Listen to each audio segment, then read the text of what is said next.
ফজর জোহর আসর মাগরিব এশা কেন হয় বলো এশা কেন হয় কোন কারণে কোন নবীজির উপর এলো ভাই বলো কেন এলো ভাই ফজর জোহর আসর মাগরিব এশা কেন হয় বলো এশা কেন হয় কোন কারণে কোন নবীজির উপর এলো ভাই বলো কেন এলো ভাই কেন এলো ভাই আধার ছিল যখন এলো নবী আদম আল্লাহ দেখে তখন দিল দিনের কিরণ আধার ছিল যখন এলো নবী আদম আল্লাহ দেখে তখন দিল দিনের কিরণ নবী আদম খুশি হয়ে নামাজ পড়ে নেয় খোদার শুকরিয়া জানায় তখন ছিল রাতের শেষে ফজরের সময় হলো ফজরের সময় কঠিন পরীক্ষাতে ইব্রাহিম গেল দিতে পাশ করিল তাতে অসীম খোদা কুদরাতে কঠিন পরীক্ষাতে ইব্রাহিম গেল দিতে পাশ করিল তাতে অসীম খোদার কুদরাতে সাথে সাথে 4 রাকাত নামাজ পড়ে নেয় খোদার শুকরিয়া জানায় তখন ছিল ভর দুপুরে জোহরের সময় হলো জোহরের সময়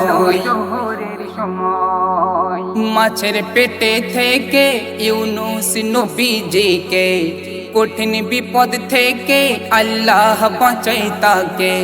মাছের পেটে থেকে ইউনুস নবীজিকে কঠিন বিপদ থেকে আল্লাহ বাঁচায় তাকে সাথে সাথে 4 রাকাত নামাজ পড়ে নেয় খোদার শুকরিয়া জানায় তখন ছিল সন্ধ্যার আগে আসরের সময় হলো আসরের সময় 4 রাকাত নিয়েতে দাঁড়াই নামাজেতে 3 রাকাতে পড়ে অসুস্থ হয়ে পড়ে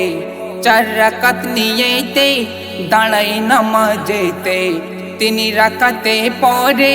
অসুস্থ হয়ে পড়ে আইয়ুব নবী 3 রাকাতে শেষ করে দেয় মোরে আল্লাহর হুকুম হয় তখন ছিল সন্ধ্যার বেলায় মাগরিবের সময় হলো মাগরিবের সময় আল্লাহর উপর ভরসা রেখে চলে মুসা নীল নদী পার দিয়ে আল্লাহর করে প্রশংসা আল্লাহর উপর ভরসা রেখে চলে মুসা নীল নদী পার দিয়ে আল্লাহর করে প্রশংসা সাথে সাথে 4 রাকাত নামাজ পড়ে নেয় খোদার শুকরিয়া জানায় তখন ছিল রাতের বেলায় এশারের সময় হলো এশারের সময় গেলেন মিরাজ রাতে আল্লাহ পাকের সাথে দিদার করে নবী আনে নামাজ সাথে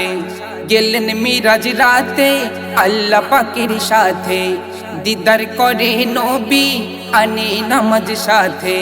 খুশি হয়ে আল্লাহ তাআলা ফরজ করে দেয় মোদের উপর ভাই